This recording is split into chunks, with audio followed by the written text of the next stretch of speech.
আপনি কি জানেন চকলেট থেকে এটিএম বানানোর প্ল্যান এসেছিল? প্রথমে এটিএম আবিষ্কার করেছিলেন জন শেফার্ড ব্যারন, যিনি 1925 সালে মেঘালয় শিলং এ জন্মগ্রহণ করেছিলেন। শেফার্ড ব্যারনের একবার নগদ টাকার প্রয়োজন ছিল, কিন্তু ব্যাংক বন্ধ থাকায় তিনি তা পাননি।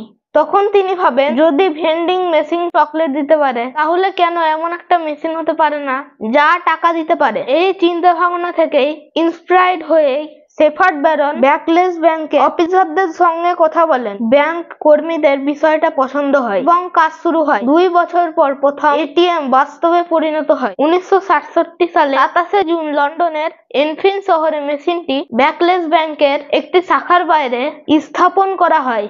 এর নাম ছিল বার্কলে ক্যাশ। ধীরে ধীরে এই এটিএমই বিশ্ব ব্যাংকিং পরিষেবার পদ্ধতি বদলে দেয়। 1987 সালে ভারতে প্রথম এটিএম চালু হয় মুম্বাইয়ের সাহার রোডের এইচএসবিসি ব্যাংকের ব্রাঞ্চে।